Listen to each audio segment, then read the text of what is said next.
त्याच्याच विरोधामध्ये याच मतदारसंघाच्या माणसांना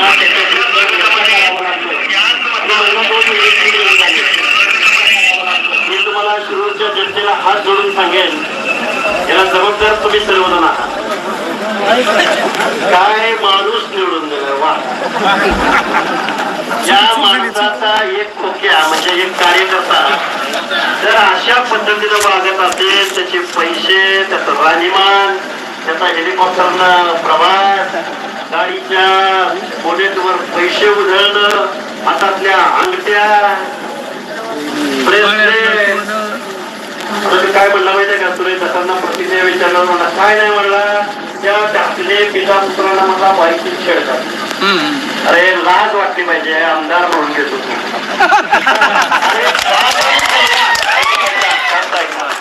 बाप आणि मुलगा, आणि विशेष म्हणजे माळकरी, बाप आणि मुलगा कशी काय महिलेची छेड काढू शकतो? बाप आणि मुलगा. अरे सुरेश, तुझी अक्कल कुठं गेली? हा माणूस आहे ना, काय माणूस निवडून दिलाय हे मी तुम्हाला सांगतो. आता काही लोक म्हणले, हाके सर काय नाही राव, म्हणले मोर मारले, काय हरण मारले, तिने मोर मारले, काय केलं तिनं तेव्हा? असे पण नगायत बरं का आपल्या. काय केलं तेव्हा? तुम्हाला जबाबदारीने सांगतो, मी महाराष्ट्र लेवलला अनेक तालुक्यात अनेक भागात जातो. खर तर काळविटाची शिकार करणं काय आता असते त्या सलमान खानला विचार, काळविटाची शिकार करणं. आणि आता या आमदाराला पण विचारा, काल मी बातमी वाचली, म्हणला मला बिष्णोई टोळीनं मला धमकी दिल्या होता. कळलं का? काळवीट मारल्यावर काय असतंय, धमकीची बातमी झाली परत. आता हा जो खोक्या भोसले आहे, खोक्या, अरे आदिवासी समाजातनं पार देत आता नक्की कोणाचं माहित नाही बरं का. तिथं पण कौरव बंगाला ते कोण म्हणतोय भटके मुक्ता म्हणलाय, कोण म्हणतोय आदिवासी म्हणलाय. बिचारा त्याची मला क्यू करावी शकते. बिचारा म्हणतोय बरं का, परत अजून याची बातमी बनव. बिचारा यासाठी म्हणतोय, आज हे आदिवासी समाजातली माणसं, भटक्या विमुक्त जाती जमातीमधली माणसं पारातनं बाहेर निघत नाहीत. अरे कुठलीही व्यवस्था आजही त्यांना घर करून राहू देत नाही. अरे मग हा खोक्या भोसले, आजपर्यंत आम्हाला गुन्हेगार जाती जमाती म्हटलं जातं. अरे सुरेश दास, तुमच्या अनेक पिढ्यांनी, आजपर्यंत आमचा पेरेड बेडर रामोशी असू द्या, आमचा पारधी असू द्या, आजपर्यंत तुम्ही आमचा वापर करून घेतला, वापर. सुरेश दासाने काय खोक्या निवडलाय? खोक्या भोसले. तुमच्या आमच्यातलं दुसरं पोरग नाही सापडलं, त्याला खोक्यात सापडला. या सुरेश दासांना मला विचारायचं आहे आणि मुख्यमंत्र्यांना सांगायचं आहे, भाजपची पण काही मंडळी इथं उपस्थित आहे, मला आष्टी पाठवतो आज शिरूर मध्ये नक्की कुठल्या पक्षाचा आमदार निवडून आलाय आणि कुठल्या पक्षाचा कार्यकर्ता कुणाला मतदान करतोय आणि कोण कुणाच्या बाजूला कुणाची युती आहे हे तर मला आजपर्यंत कळलेलं नाही. आजबे काकाचं म्हणणं वेगळं आहे आणि आमच्या दोंडे साहेबांचं म्हणणं वेगळं आहे. ताईंना तर ताईवर वेगळाच आरोप केला या आमदाराने. आणि या आमदाराच्या बुद्धीची कीव करावीशी वाटते. निवडणूक जिंकल्यावर स्वतःच्याच पक्षातल्या नेत्यावर टीका करतो मागच्या, ज्याने याच्यासाठी सभा घेतली आणि दोन सभा दिल्या, बरोबर का, आणि म्हणला गमजा पडला, म्हणला गमजा पडला. आता तू पुढच्या निवडणुकीला उभं राहशील नाही राहशील ना? अरे असल्या माणसाला निवडून देण्यापेक्षा, आता मगाशी पोलीस अधिकाऱ्यावर कोण आमचे गुट्टे बंधू यांनी टीका केली त्यांच्यावर.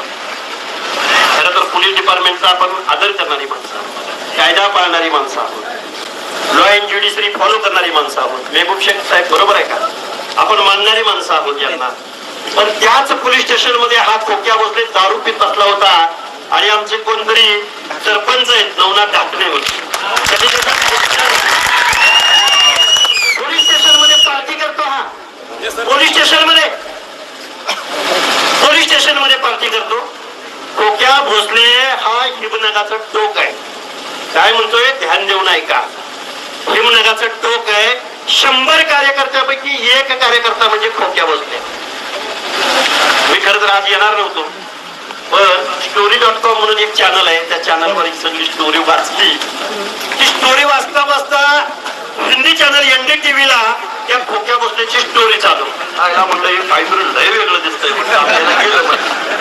आता खोक्या भोसले राहिला बाजूला. आता पोलीस अधिकाऱ्यांना वाईट वाटलं मी बोललेलं. कोणतरी एक पोलीस अधिकारी आहे बघा, बघा त्या आधी पोलीस आहे, पोलीस प्रफुल्ल नाही उद्धव गडकर म्हणून आहे, उद्धव गडकर बरोबर का? हे बघा उद्धव गडकर म्हणून आहे, त्याचा आत्ताची कालची स्टोरी नाही सांगत, त्याच्या अगोदरची स्टोरी सांग. 2018 साली या माणसानं एका महिलेवर बलात्कार केला होता. किती साली? 2018 साली. ऐका पुढे स्टोरी नीट ऐका. 2018 साली बलात्कार केला होता. त्याला सह आरोपी होता प्रफुल्ल सहस्त्रबुद्धे. आणि हा प्रफुल्ल सहस्त्रबुद्धे कोण आहे? तर बोक्याचा पिये. आता हा गडकर नावाचा पोलीस वसुली एजंट कुणाचा आहे? सुरेश धसांचा. मग 2018 साली त्याचं परत डिपार्टमेंटला घेणं, परत नोकरीमध्ये आणणं हे काम कोणी केलं? सुरेश धसाने. आता ते म्हणाल बरं का लय राव कलाकार आहे, मला तमाशा बिमाशात होतं का नाही? ढोलकी बी वाजवतोय, नाचतोय मी. पुन्हा संध्याकाळी 6च्या पुढे मला वाटतं भाषण करण्याची स्टाईल पण बदलते. काय मला माहिती नाही बरं का, मला माहिती नाही तर कसं काय बोलणार? मुख्यमंत्री महोदयांना माझी विनंती आहे, या महाराष्ट्रामध्ये तुम्ही मुख्यमंत्री झालेले आहात. अरे गाव गड्यातल्या आम्ही माणसाने आम्ही तुमच्याकडे बघून आम्ही तुम्हाला मतदान दिलंय.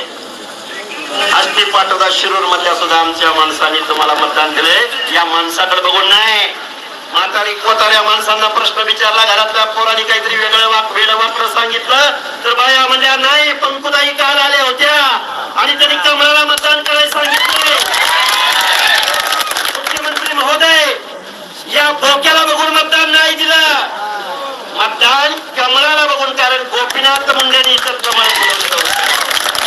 आता ते म्हणायला राजकारणावर बोलायला लागलाय. धोंडे साहेब मी विधानसभेला आलो नव्हतो बरं का.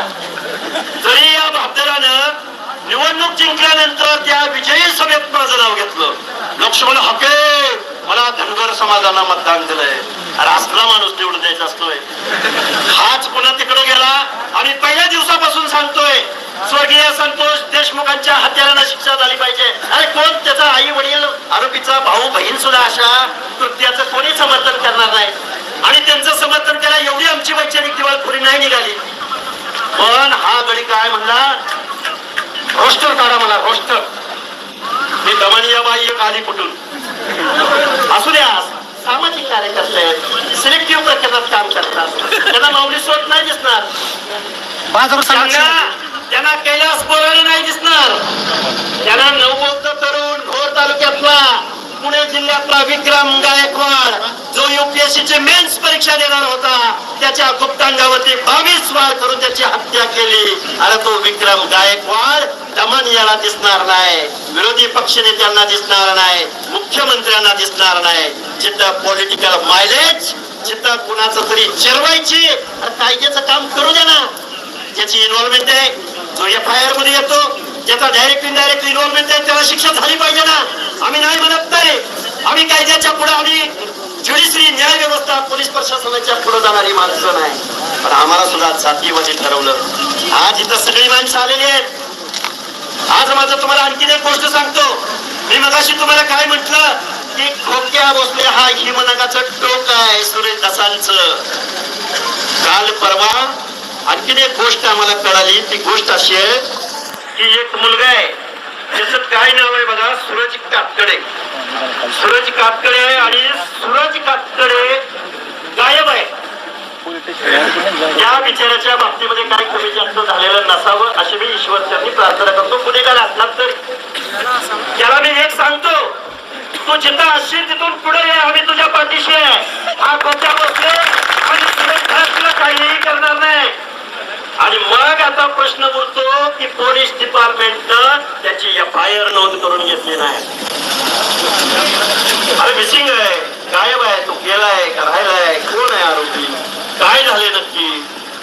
मी मगापासून सांगतोय हिमनगाचा टोक माननीय मुख्यमंत्री महोदय, हाच माणूस एका मंत्रिपदावर होता महाराष्ट्राच्या.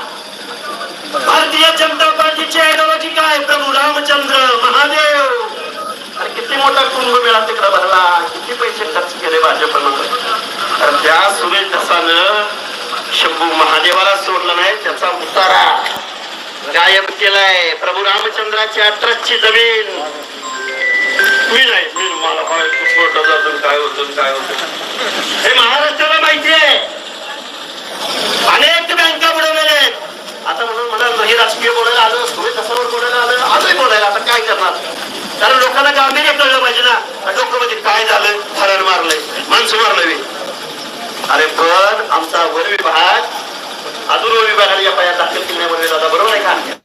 अरे वन विभाग, अरे मेंढपाळांच्या मेंढरांची 2-4 मेंढर जरी वन विभागात गेले ना तर ढोकरं सोडून काढतात वन विभागाची माणसं. काय झालं तर मेंढर चरायला गेली आतमध्ये म्हणून पैसे देत नसते आणि हरणं मारली जात आहे. आणि त्याला प्रतिकार करणारे आमचे डाक्टरी पिता पुत्र तिथे गेले तर हा सुरेश धस नावाचा भामटा माणूस हा कुणाचाच नाही, हा कुणाचाच नाही.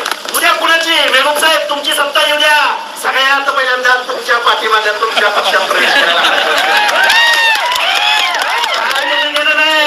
रगेल बघायचं, रगेल हरणं खाऊन येणार तुमच्याकडे. अहो आम्हाला माहिती आहे पक्षाला इथं काय कुणाला कुणाचंही समर्थन करत नाही. मुख्यमंत्री महोदय, हा सुरेश धस नावाचा माणूस तुमच्या गळ्यातला हाडूक बनलेला असेल. हाडूक या महाराष्ट्रामध्ये सुरेश धस. अरे किती बँका, मला एका बँकेच्या एका माणसानं सांगितलं सुरेश धस मंत्री झाला. आता याची पण चौकशी व्हावी बरं का, परत माझ्यावर आरोप नाही. तो बँकेचा माणूस म्हणला पहिल्यांदा जरी मंत्री झाला, माझ्याबरोबर बंडच्या बंड आणून ठेवली म्हणला आणि मला सांभाळून घ्या म्हणला. पैसे आणले आणले आणले, आमचा विश्वास निर्माण केला म्हणला.